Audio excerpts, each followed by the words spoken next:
dan sesepuh masyarakat, pengurus DKM Masjid Jami' Nurul Huda di antara akhifillah yang getol ini menghubungi saya, Al-Mukarram Al-Ustaz Aliyuddin. Hadir juga pada pagi hari ini saudara-saudara kita dari Jamaah Iktikaf, ini pimpinan Bapak Haji Uday dan kawan-kawan. Ini ada saudara saya juga, Al-Mukarram Al-Ustaz Al-Haj Nur Hasan. Puji syukur kita haturkan kehadirat Allah Subhanahu wa taala. Alhamdulillah pagi hari ini kita dapat meringankan langkah kita hadir memenuhi panggilan Allah salat subuh yang alhamdulillah telah kita lakukan secara berjamaah. Kita lanjutkan dengan bersama-sama duduk sejenak di majlis yang amat mulia, majlis ilmu.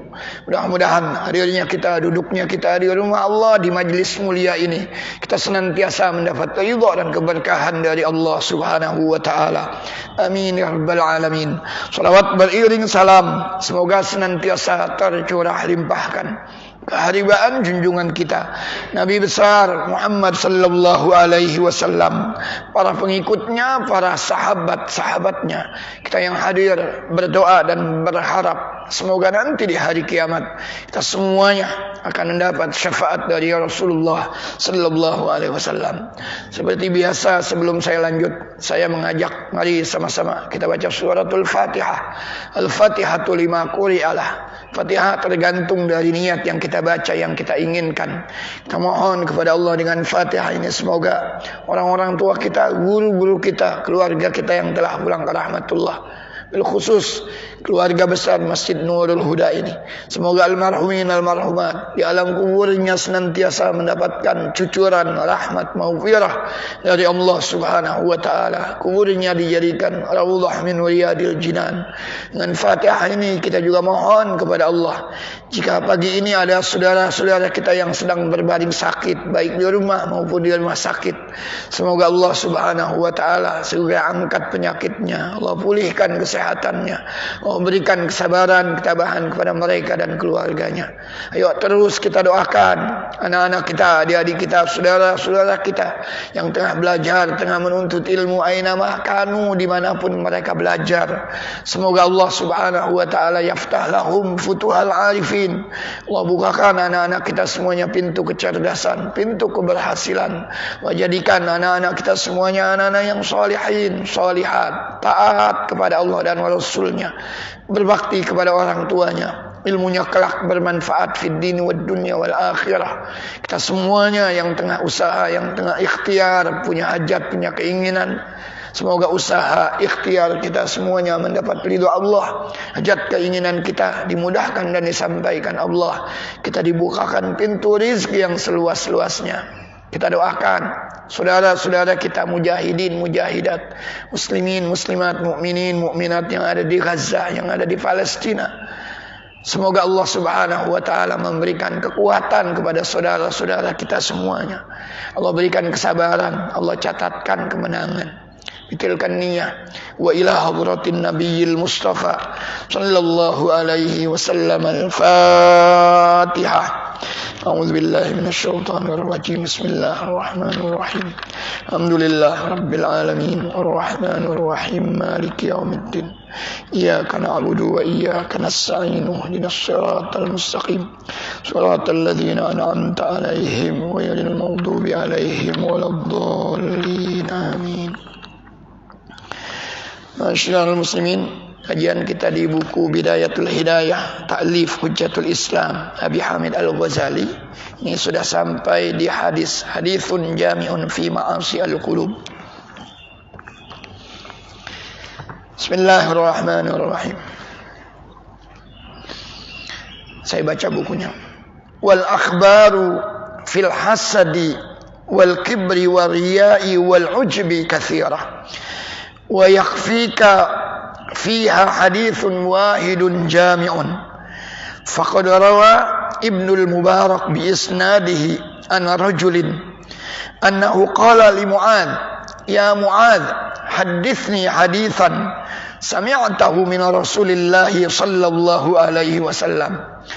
Qala fabaka Mu'adzun hatta dhanantu annahu la yaskut, thumma sakat, thumma qala wa syauqahu ila Rasulillah wa ila liqa'i Rasulillah.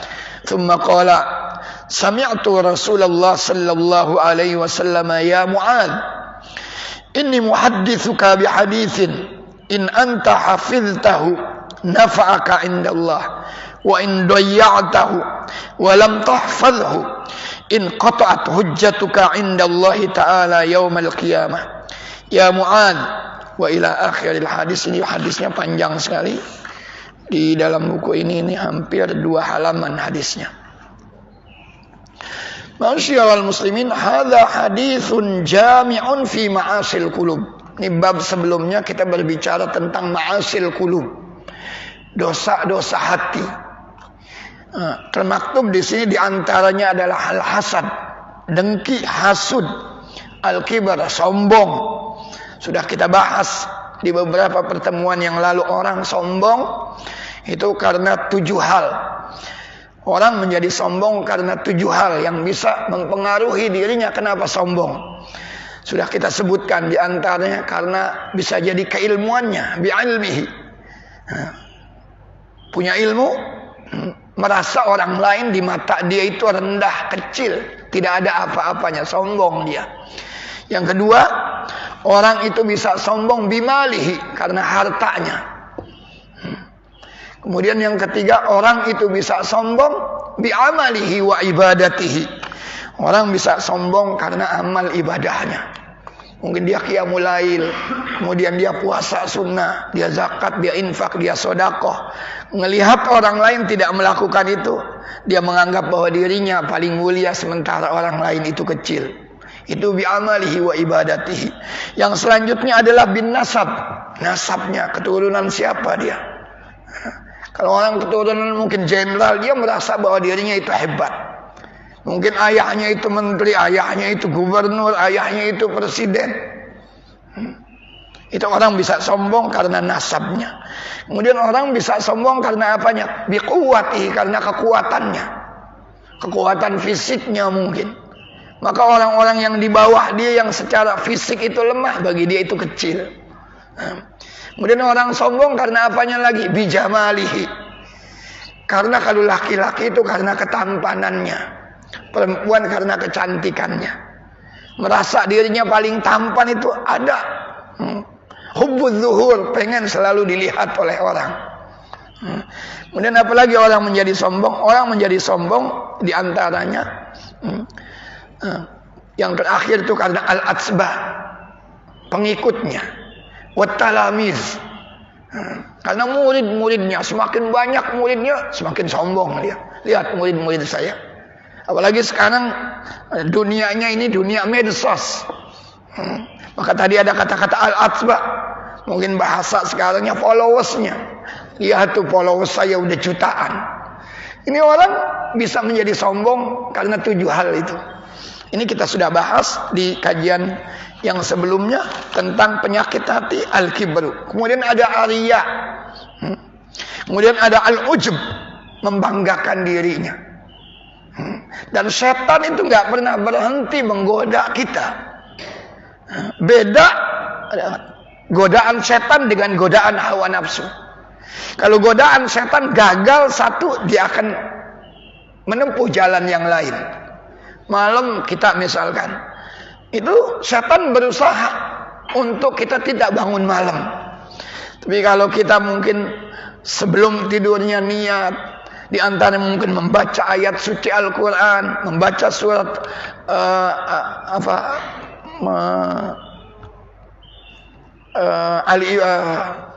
ayat kursi, sehingga kita terbangun di malam hari. Kita kalahkan setan. Udah bangun kita sholat. Tapi setan nggak pernah berhenti sampai di situ. Di antaranya digoda kita dengan al-ujub. Kita sudah bisa mengalahkan setan, bangun di malam hari. Lalu kita qiyamul lail. Begitu kita qiyamul lail, setan ngomong, membisiki kita, lihat ente yang paling hebat. Wan nasu niyam, orang semuanya tertidur, hanya Anda yang bangun. Jadi setan itu nggak pernah berhenti dia menggoda kita semuanya. Nah, di sini disebutkan yakfika fi ahaditsun wahidun jami'un. Cukup bagi kamu ada sebuah hadis, satu hadis saja di dalam buku Bidayatul Hidayah yang ditulis oleh Hujjatul Islam Al-Imam Al-Ghazali. Cukup bagi kamu ini satu hadis saja. Ini hadis yang sangat lengkap. Hadis ini diriwayatkan oleh Abdullah ibnul Mubarak bi isnadihi an rajulin annahu qala li Mu'adz. Ada seorang laki-laki datang ke sahabat Mu'adz ibnul Jabal. Mu'adz ibnul Jabal itu bukan sahabat sembarangan. Cerdas, pintar. Zaman Rasul dia sering diutus ke berbagai tempat untuk menyiarkan Islam. Pernah Mu'adz ibnul Jabal itu diutus ke Yaman dia. Begitu dia akan berangkat, Rasul tanya sama Mu'adz ibnul Jabal, "Ya Mu'adz, bima taqdi idza arada bika qada?" Kalau kamu nanti di Yaman menemukan kasus hukum, bagaimana kamu menghukuminya? Kalau sekarang mungkin kalau ketemu kasus hukum, kita punya guru, kita mungkin tinggal handphone. Ini bagaimana nih solusinya? Dulu belum ada handphone, belum ada radio, belum ada televisi, belum ada satelit. Maka ketika Rasul mengutus Mu'adz ibnul Jabal ke Yaman, jauh waktu itu, maka Rasul nanya sama Mu'adz ibnul Jabal, kalau muncul kasus hukum bagaimana kamu menanggapinya? Dengan yakinnya Mu'adz ibnul Jabal mengatakan, "Aqdi bi kitabillah." Aku akan hukumi dengan ayat-ayat yang ada di dalam kitabullah Al-Quran. Lalu Rasul tanya lagi, "Fa illam tajid." Kalau kasusnya kamu tidak temukan hukumnya di Al-Quran, fa bima taqdi. Mu'adz lagi-lagi dengan yakinnya mengatakan, "Fa bi sunnati ya Rasulillah." Rasul tanya lagi, "Fa illam tajid bi sunnati ya Rasulillah, bima taqdi." Bagaimana kamu menghukumnya? Di Al-Quran tidak ada, di sunnah juga tidak termaktub solusi dari kasus hukumnya. Lagi-lagi Mu'adz dengan yakinnya mengatakan, "Ajtahidu ra'yi wala alu." Itu yang disebut dengan ijtihad. Saya akan berijtihad, mengeluarkan kemampuan berfikir saya secara optimal. Badlul wus'i fi naili hukmin syar'iyyin bitariqil istinbat minal kitab was sunnah. Dia kerahkan potensi berfikirnya seoptimal mungkin dengan cara beristinbat dari ayat-ayat suci Al-Quran. Bangga Rasul dengan Mu'adz ibnul Jabal. Dipukul dadanya Mu'adz, pukulan kebanggaan, sambil mengatakan, "Alhamdulillah alladzi waffaqa Rasulillah lima yardallahu wa rasuluh." Segala puji bagi Allah yang telah memberikan taufik hidayah buat utusannya, utusan Allah. Rasulillah. Rasulullahnya itu Nabi Muhammad. Rasulillah, utusannya Nabi Muhammad, Mu'adz ibnul Jabal. Dibanggakan Mu'adz ibnul Jabal. Nah, suatu hari Mu'adz ini didatangi seorang laki-laki.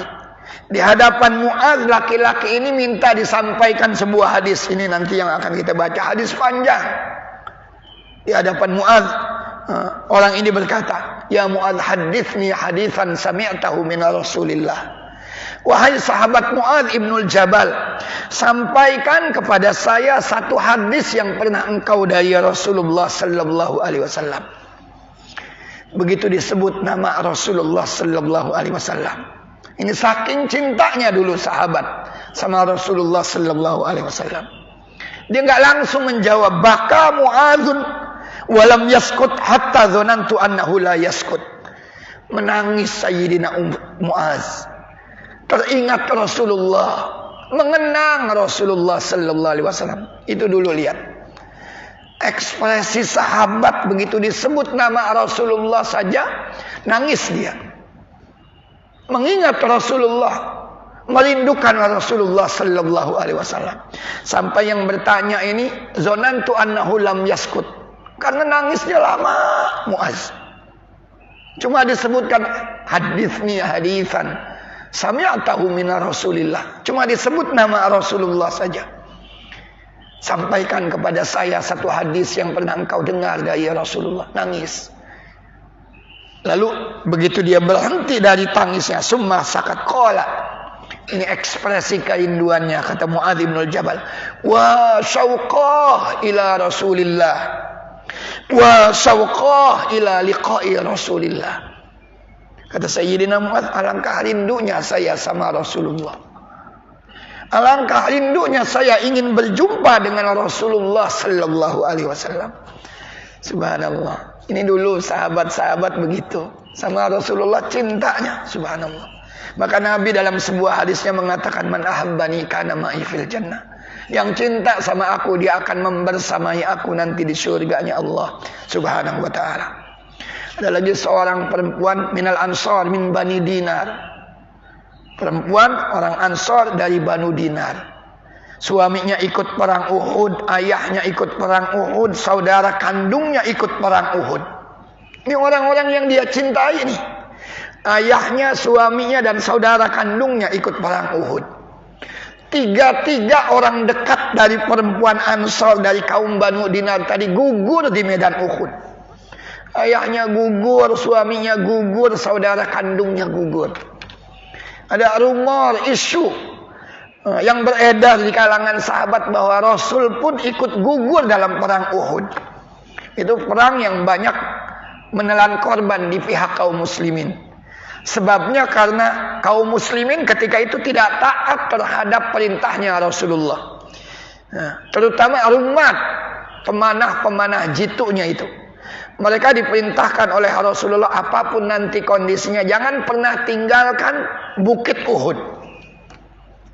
Pemanah-pemanah jitunya itu ada di bukit Uhud.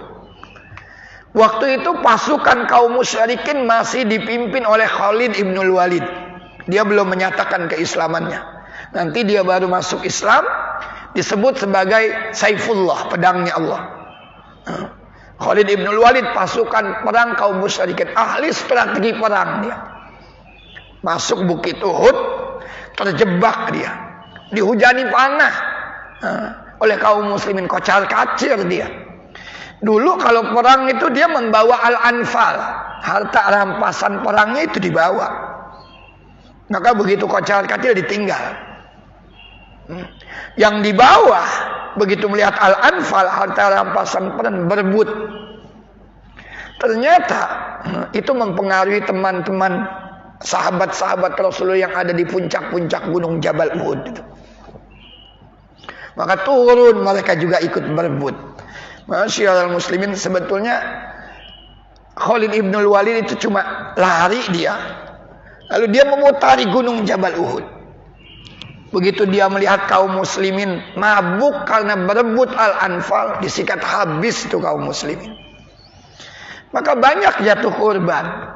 Di antaranya itu 3 tadi dari orang tua, perempuan dari Ansar, dari kaum Banu Dinar, suaminya dan saudara kandungnya. Rumornya Rasul ikut gugur. Maka begitu perang selesai, sisa-sisa kaum muslimin itu berhasil keluar dan pulang ke kota Madinah Al-Munawwarah. Masyiral muslimin, perempuan tersebut itu menjemput pasukan kaum muslimin. Tapi yang ditanyakan itu, bagaimana nasib ayah, saudara, dan suaminya? Enggak. Tidak ditanyakan di mana jasadnya, enggak. Begitu pasukan masuk dari bukit Uhud, masuk ke Madinah Al-Munawwarah, yang ditanyakan, madza fa'ala Rasul? Bagaimana kabarnya Rasulullah sallallahu alaihi wasallam? Kata sahabat yang lain, khairan, Rasul baik-baik saja. Enggak percaya dia. Aruni hatta anzur. Mana, tunjukkan sama saya sampai saya bisa menatap Rasulullah sallallahu alaihi wasallam. Belum yakin dia. Asyaru alaihi. Begitu dikasih tahu, itu loh Rasulullah sallallahu alaihi wasallam. Begitu dia berhasil memandang Rasulullah, tabassamat wa dhahikat, dia tersenyum, dia tertawa sambil mengatakan, ini kata-kata yang sangat fenomenal keluar dari mulut perempuan tersebut. Fakullu musibatin ya Rasulullah ba'daka jalalun. Semua musibah yang menimpa saya, ayah saya gugur, suami saya gugur, saudara kandung saya gugur, tapi begitu saya melihat engkau ya Rasulullah, ba'daka ya Rasulullah, jalal. Semua musibah itu kecil di mata saya. Itu kan ekspresi cintanya begitu dalam dari sahabat-sahabat sama Rasulullah sallallahu alaihi wasallam. Kalau cintanya Rasul antum jangan tanyalah. Bagaimana cintanya Rasul sama kita umatnya, jangan tanya antum. Lihat misalkan surat At-Taubah ayat 128. Laqad ja'akum rasulun min anfusikum azizun 'alaihi ma 'anittum harisun 'alaikum bil mu'minina raufur rahim. Ini ada 3 sifat. Gambaran di antaranya bagaimana cintanya Rasul sama kita ini umatnya. Laqad ja'akum rasulun min anfusikum. Telah datang kepada kalian seorang rasul dari jenis kalian sendiri. Bukan bangsa jin, bukan bangsa malaikat, bukan manusia seperti kita.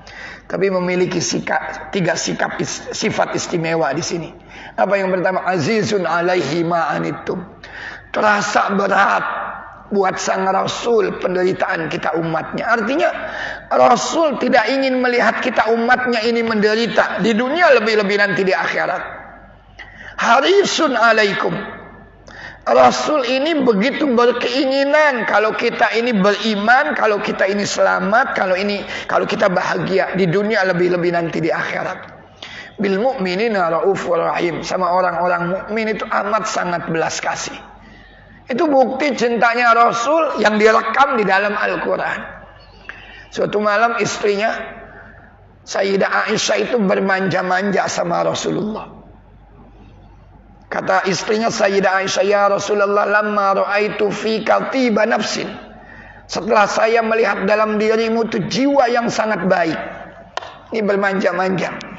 Saya selalu bertanya, boleh nggak istri ini bermanja-manja sama suaminya? Boleh nggak istri bermanja-manja sama suaminya? Boleh. Yang nggak boleh istri orang manja-manja sama kita, itu nggak boleh. Kalau istri kita boleh manja-manja sama kita. Sayyidah Aisyah itu bermanja-manja suatu malam sama Rasulullah. Katanya, setelah saya menyaksikan dalam dirimu ya Rasulullah jiwa yang begitu baik. Apa yang dilakukan oleh Sayyidah Aisyah? Dia minta doa. Ya Rasulullah, ud'ullah li, doakan saya. Pernah nggak istri antum nih pada minta doa sama antum nih? Sayyidah Aisyah diminta doa sama ya Rasulullah, ud'ullah li, doakan saya. Rasul langsung angkat tangan. Dalam doanya Rasul mengatakan, Allahumma ighfir li Aisyata ma taqaddama min dhanbiha wa ma ta'akhkhar, ma asarrat wa ma a'lanat. Kata Rasulullah sallallahu alaihi wasallam dalam doanya, ya Allah ampuni dosa istriku Sayyidah Aisyah. Dosanya yang lalu, dosanya yang kemudian. Dosanya yang dilakukan sembunyi-sembunyi, dosanya yang dilakukan terang-terangan. Jadi ada dosa yang dilakukan sembunyi-sembunyi, tapi ada juga dosa yang dilakukan terang-terangan.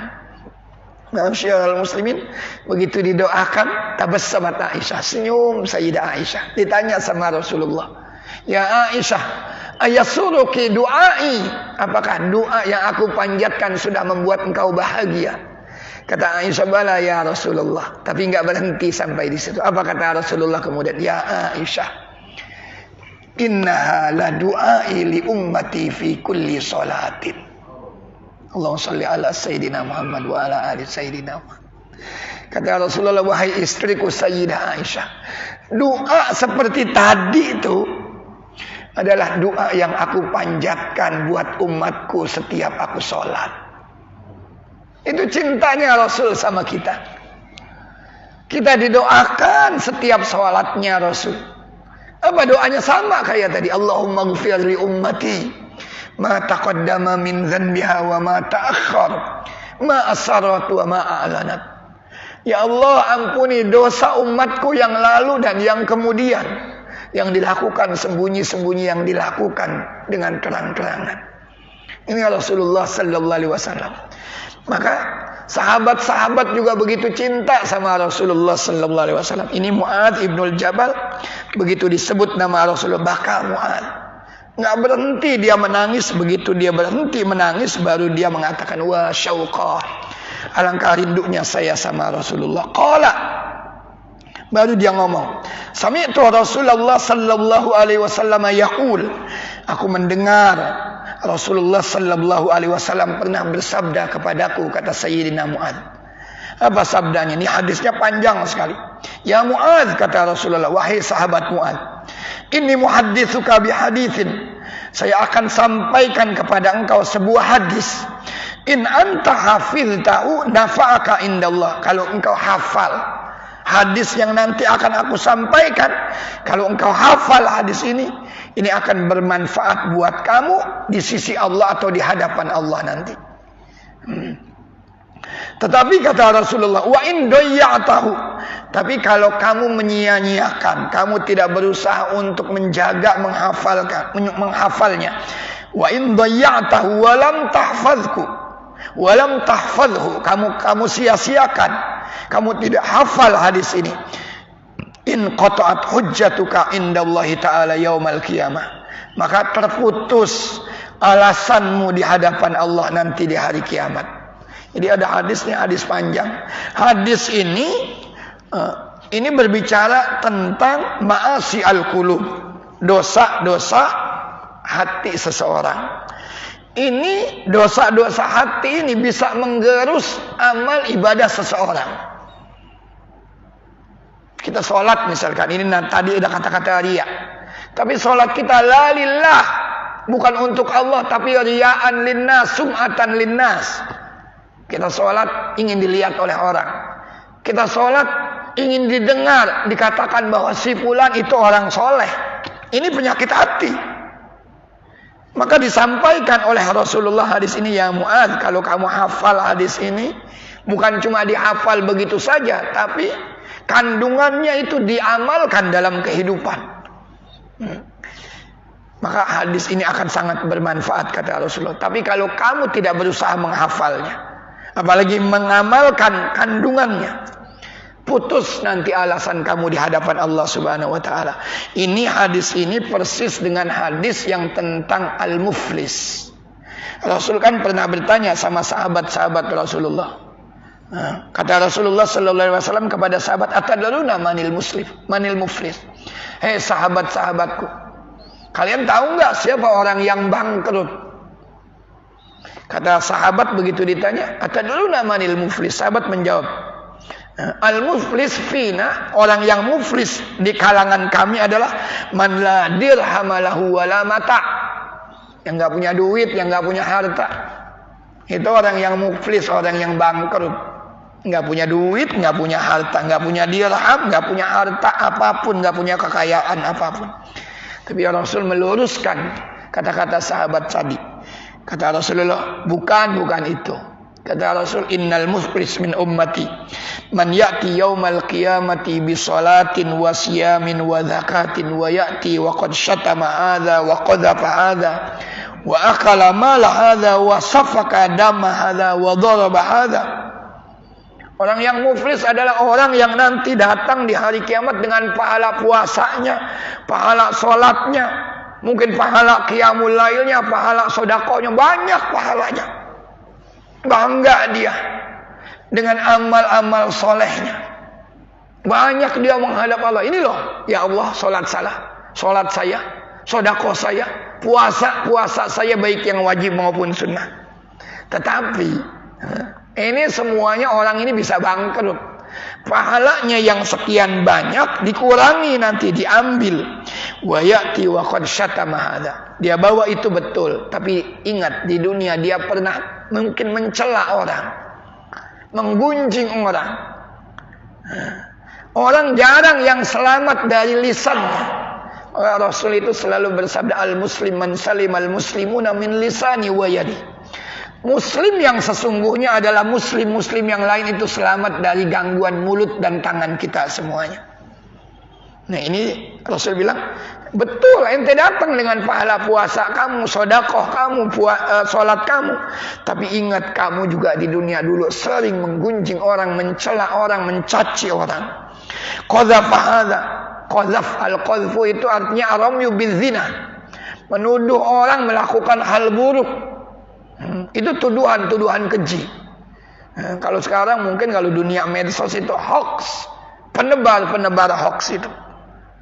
Dia sholat, dia puasa, dia haji, dia zakat, habis bisa semuanya. Ini semuanya orang-orang yang pernah dirugikannya dulu di dunia datang menuntut orang tersebut di hadapan Allah. Lalu pahala-pahalanya itu diambil satu-satu. Pahala puasanya diambil, pahala zakatnya diambil, diberikan kepada orang yang dulu pernah disakiti. Fayu'ti hadza min hasanati wa hadza min hasanati. Diambil semuanya. Banyak dia punya tapi habis, bangkrut. Begitu udah bangkrut ternyata masih ada orang yang datang. Saya belum kebahagiaan. Dia pernah begini sama saya. Padahal pahala kebaikannya sudah nggak ada. Apa yang dilakukan oleh Allah Subhanahu wa taala?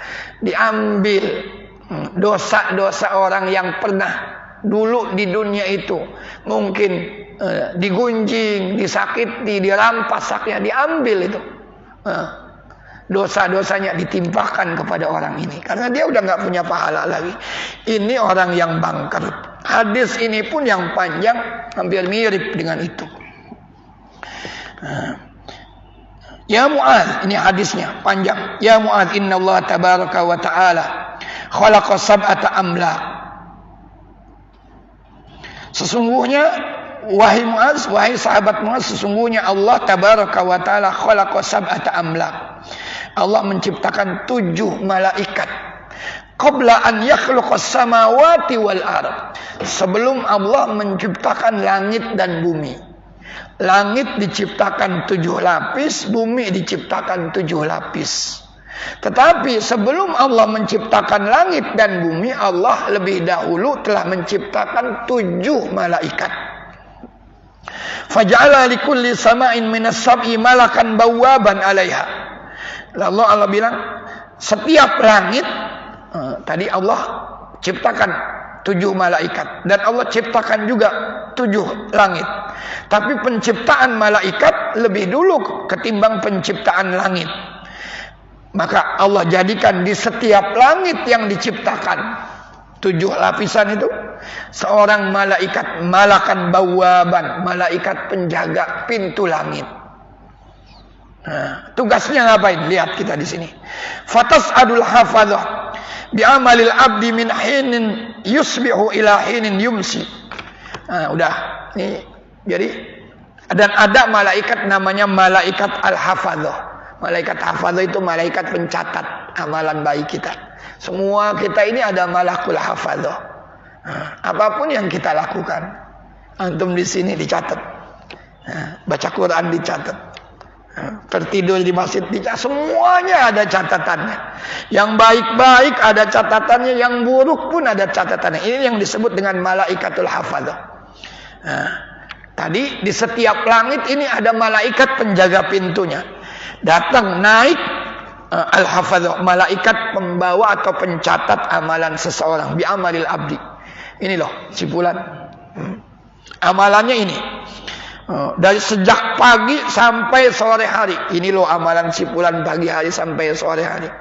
Bangun 3:30, qiyamul lail. Sebelum qiyamul lail dia berucap salam sama Rasulullah. Saya bilang kalau mau qiyamul lail jangan lupa ucapkan salam sama Rasulullah. Assalamualaikum ya Rasulullah. Assalamualaikum ya Nabi Allah.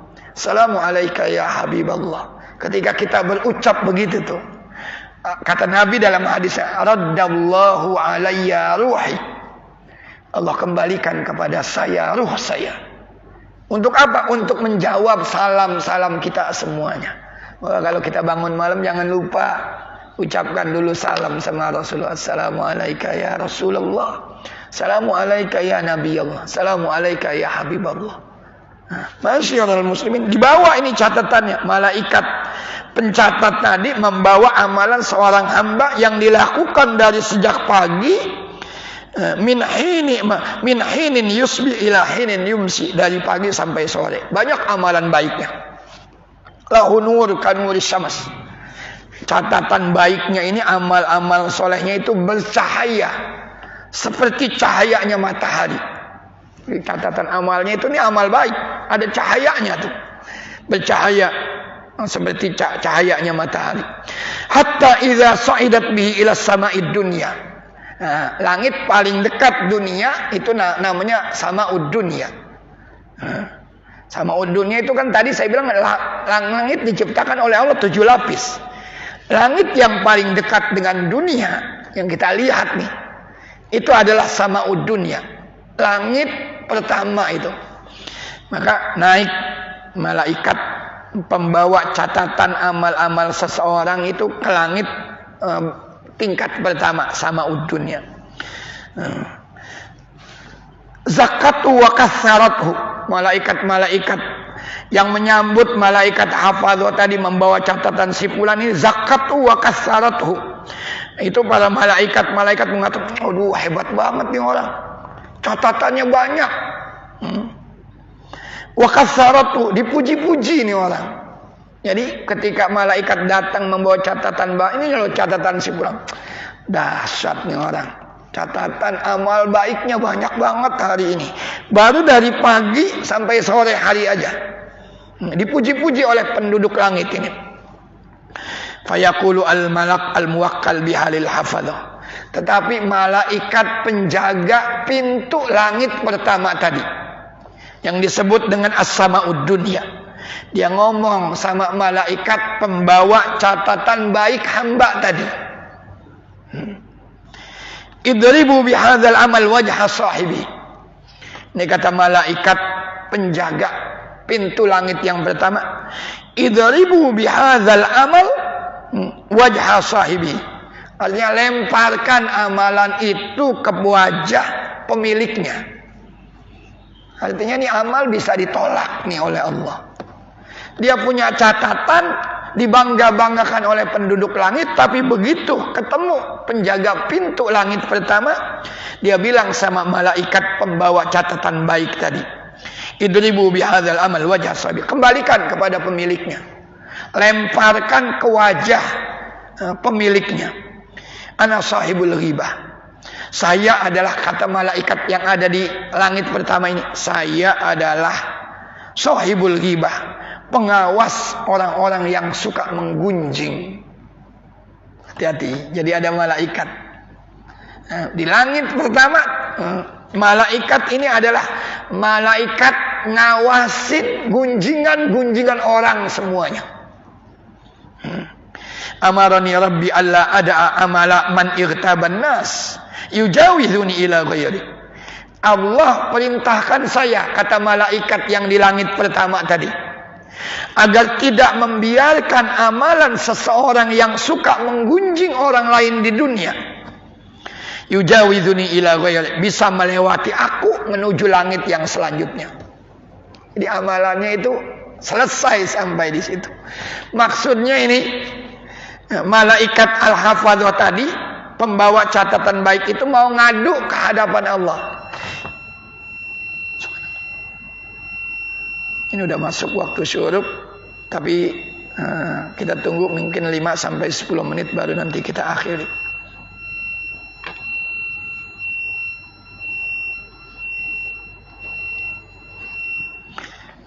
Jadi 5 waktu. Sebagian ulama mengatakan waktu karohah, sebagian ulama lagi mengatakan waktu tahrim. Kita tidak boleh melakukan sholat sunnah. 1, ba'da sub. 2, pas terbit matahari. 3, indal istiwa atau indaz zawal, pas matahari di atas kepala kita. 4, ba'dal asar, setelah asar.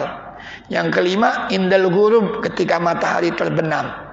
Itu nggak boleh kita melakukan sholat, karena dikhawatirkan akan menyerupai ibadahnya ubadus syams, penyembah matahari. Dia menyembah mataharinya itu pas matahari terbit, pas matahari di atas kepalanya, pas matahari tenggelam. Maka kita umat Muhammad untuk menyelisih amalan mereka. Ini sudah masuk waktu syuruk. Syuruk itu asyaraqat asyamsu, matahari mulai muncul. Tapi ulama-ulama mengatakan jangan pas matahari bersinar atau muncul. Tunggu jeda, ada yang mengatakan sampai misalkan 10 menit. Baru setelah itu kita lakukan. Sholatnya nanti kita boleh melakukan sholat isyarak atau sholat duha di awalil waqt. Itu ada hadisnya, man sholla as-subha fi jamaah, kata Rasulullah, yang sembahyang subuhnya secara berjamaah. Habis sembahyang subuh secara berjamaah, Apa yang dilakukan? Nggak langsung pulang. Qa'ada yadhkurullah. Duduk berzikir seperti kita ini sekarang. Kita duduk berzikirnya di majlis ilmu. Qa'ada yadhkurullah. Sampai kapan? Hatta tatlu asyamas. Sampai matahari tadi. Tandanya itu, ini ada sekarang teknologi ya, dikasih tahu kita. Sudah waktu syuruk. Hatta tatlu asyamas. Sampai matahari itu terbit. Setelah matahari terbit, tunggu beberapa waktu. Tsumma qama yusalli raka'atain. Setelah itu kita sholat 2 rakaat. Sebagian ulama mengatakan ini sholat isyraq. Sebagian ulama mengatakan sholat duha di awal waktu. Maka niatnya boleh usalli sunnatal isyraq atau usalli sunnatal duha. Sudah boleh masuk waktu duha. Kata Rasul, apa pahalanya? Ini pahala orang yang melakukan ini. Sholatnya berjamaah, duduk berzikir sampai matahari terbit, kemudian dia sholat 2 rakaat, ka'ajari hajjatin wa umratin. Pahalanya seperti pahala orang yang haji dan umrah, tapi nggak cuma sekali ya Rasul mengatakan. Tamatin, sempurna. Itu kalau Rasul sudah mengatakan 3 kali seperti itu, ini penting, jangan dilewatkan. Seakan Rasul mengatakan, ini penting, jangan dilewatkan. Alhamdulillah, kita duduk di majelis ini, sudah masuk waktu syuruk. Kita tunggu sesaat sambil melanjutkan bacaan hadis ini. Nanti kita sholat isyraq 2 rakaat. Pahalanya itu kata Rasul seperti pahala haji dan umrah, sempurna. Ini saya kembali ke malaikat ini, penjaga langit yang pertama. Padahal malaikat pencatat amal kebaikannya itu sudah dielu-elukan oleh penduduk langit yang lain. Oh dahsyat orang, catatan baiknya dipuji-puji. Tetapi kata malaikat penjaga pintu langit pertama, yang disebut dengan sama'ud dunya, lemparkan kepada pemiliknya. Kenapa? Karena dia mengatakan malaikat, ana sahibul ghibah. Saya adalah malaikat pengawas pergunjingan orang.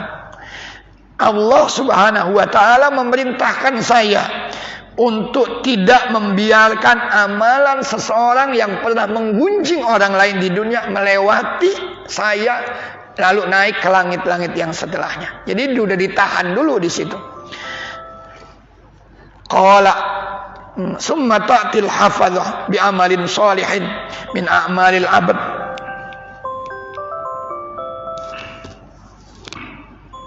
Lahu nurun fatudakti wa tukatsiru hatta tabna. Ini langit pertama gagal dia. Malaikat yang tadi membawa catatan baik orang yang suka menggunjing, catatan baiknya tidak berarti. Ini kayak orang muflis nih. Dia punya amalan baik, tapi bangkrut amalannya. Karena Allah menyuruh malaikat al-ghibah, sahibul ghibah, yang mengawasi pergunjingan orang, kembalikan. Nggak akan diterima. Tidak boleh naik ke hadirat Allah Subhanahu wa taala. Selesai ini malaikat yang satu. Kemudian hadis yang masih lanjutannya, naik ke langit yang kedua. Summa qala summa ta'til hafadha bi amalin shalihin min a'malil abd nawwar lahu nur fatuzakki wa tukatsiru hatta tablugha ila sama'id dunya. Ini yang kedua. Datang lagi malaikat pencatat amal baik seseorang dengan amal soleh yang dilakukan hamba Allah Subhanahu wa taala di dunia. Lahu nur, catatan solehnya sama kayak tadi, bercahaya. Fatuzakkihi. Malaikat penduduk langit semuanya memuji-muji orang ini. Wa tukatsiru, banyak benar amalan baiknya. Kalau yang tadi ini kalau orang yang menggunjing nggak lolos, tapi kalau yang lolos naik dia nanti ke langit yang kedua. Ternyata dia tidak menggunjing orang, amal solehnya tadi baik, naik dia ke langit kedua. Tapi dihadang oleh penjaga langit di langit kedua. Ketika penduduk langit kedua ini melihat amalan orang tersebut banyak, dipuji-puji, naik dia ke langit kedua. Begitu sampai di langit kedua, fayaqulu lahum al-malak al-muwakkal biha. Malaikat penjaga pintu langit yang kedua ngomong lagi, kifu, berhenti, ditahan dia. Idrubu bihadzal amal wajha sahibi. Kalau tadi dia lolos tidak menggunjing, Masih dibawa tuh oleh malaikat tadi. Mau dilaporkan ke Allah Subhanahu wa taala. Tapi di langit kedua ditahan lagi sama malaikat yang bertugas menjaga pintu langit kedua. Amalannya sudah begitu banyak, tapi berhenti. Kemudian lemparkan amalan-amalan tersebut kepada pelakunya. Kenapa? Innahu aroda bi amali aradad dunya. Kalau tadi dia nggak menggunjing, tapi dia bisa jadi kesandung di yang kedua. Iya betul dia beramal soleh. Dia tidak pernah menggunjing. Tapi ketahuilah katanya, kata malaikat penjaga pintu yang kedua, bahwa amalannya ini semata-mata hanya untuk mencari kehidupan dunia. Innahu arada bi amali aradad dunya. Cuma ingin mendapatkan materi dia. Ana malakul fakhr. Ini penjaga malaikat. Saya adalah malaikat yang menjaga. Saya adalah malaikat yang mengawasi keangkuhan siapa saja di dunia ini. Kalau ada orang-orang yang angkuh. Kalau tadi kan malaikatnya itu aku sahibul ghibah. Aku pengawas orang-orang yang suka menggunjing. Di langit yang kedua namanya aku ana malakul fakhr. Aku adalah malaikat yang mengawasi keangkuhan orang-orang yang angkuh di dunia ini. Amarani Rabbi alla ada'a amalahu. Tuhanku Allah memerintahkan aku untuk tidak membiarkan amalannya itu yujawizuni, melewati aku, naik sampai langit ketiga. Kalau dia di sini tidak lolos, maka selesai sudah amalannya. Innahu kana yaftakhir. Dulu dia suka menyombongkan dirinya ala nas. Karena dulu yang dilakukan semata-mata untuk dunia. Begitu dia dapat dunia, sombong dia. Tadi sudah saya sebutkan. Orang itu sombong di antara karena hartanya. Innahu kana yaftakhiru ala nas. Dulu dia suka menyombongkan dirinya di hadapan orang lain fi majalisihim. Kalau duduk-duduk ngomongnya itu, meskipun nadanya mungkin bukan menyombongkan. Alhamdulillah. Gimana kabar? Alhamdulillah. Selama sopan santun tapi mengandung unsur sombong. Contohnya mungkin alhamdulillah. Ya sehat walafiat. Tadi berangkat pagi-pagi. Ada mobil. Merendah tapi menyebutkan ada mobil, ada motor. Merendah tapi membanggakan kekayaan dunianya itu di hadapan orang lain. Gitu.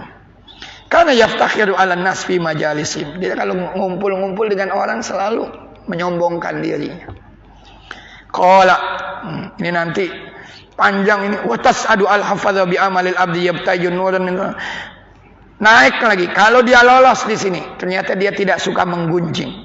Ternyata dia tidak menyombongkan dirinya dengan kekayaan materinya. Tadi saya sudah bilang, orang sombong di antaranya karena dia punya materi. Dia tidak menyombongkan hartanya. Ketika dia di dunia, naik dia ke langit yang ketiga.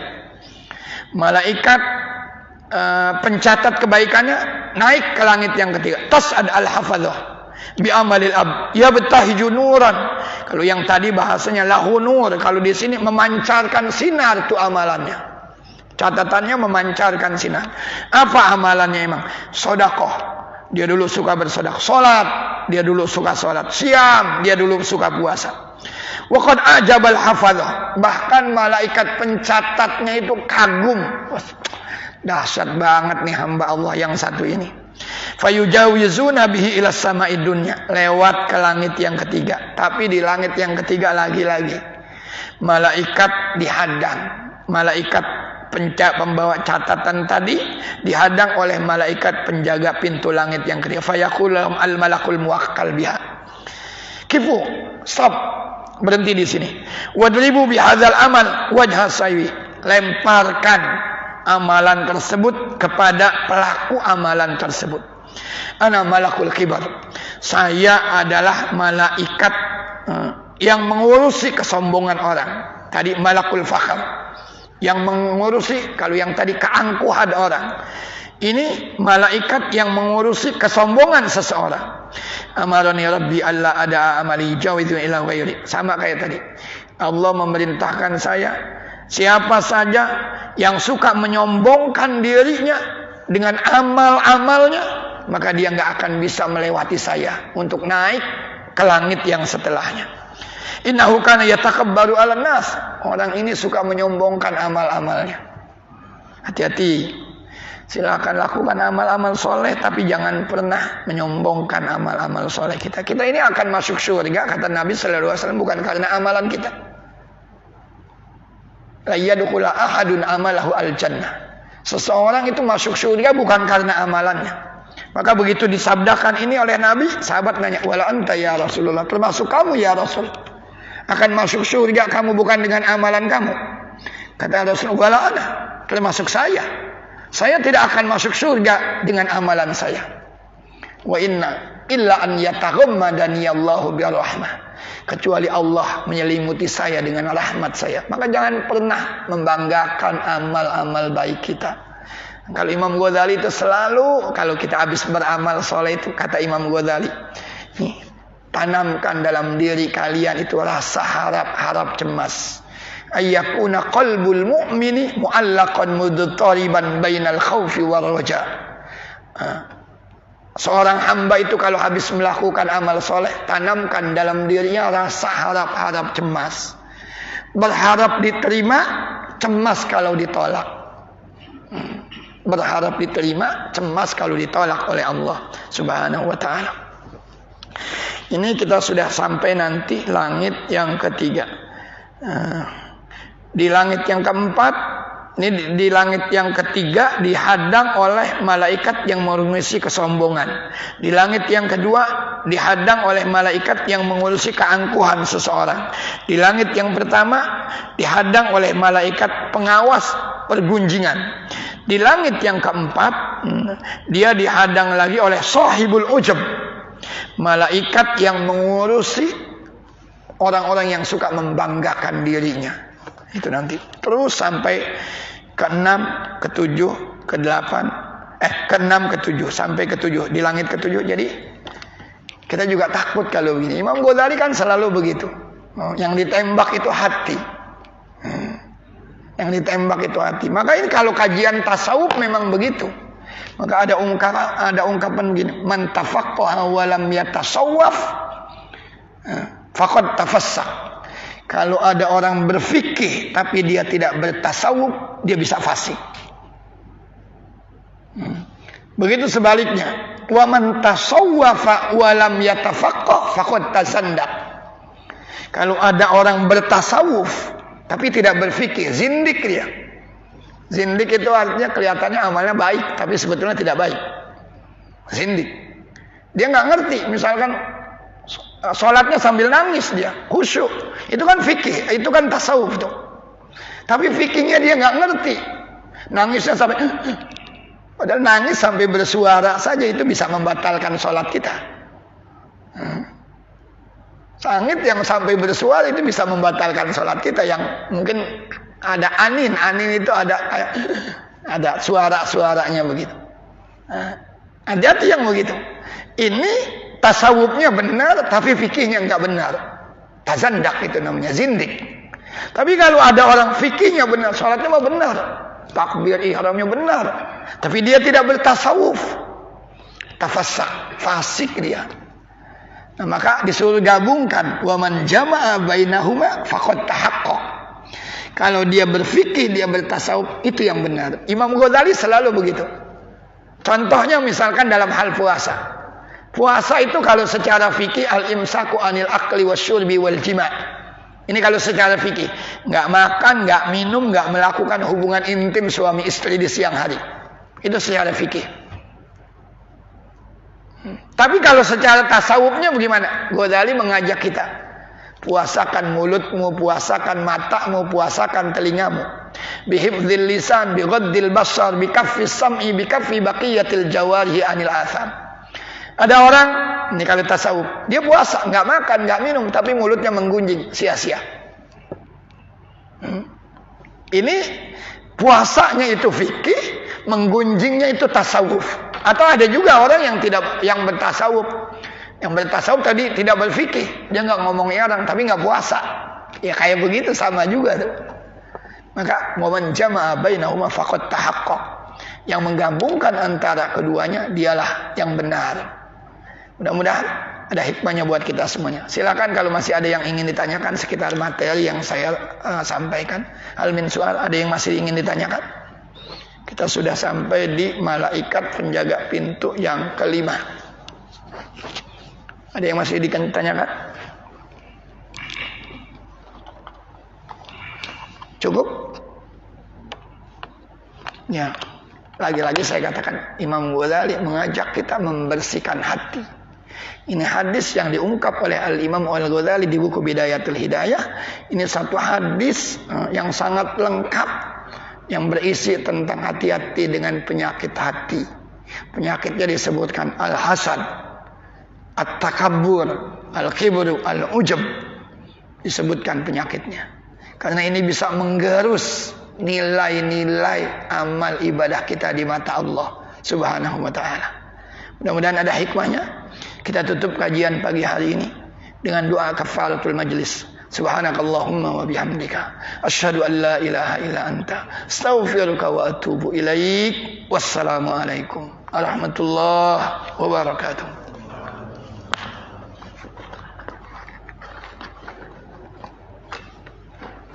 Silakan bil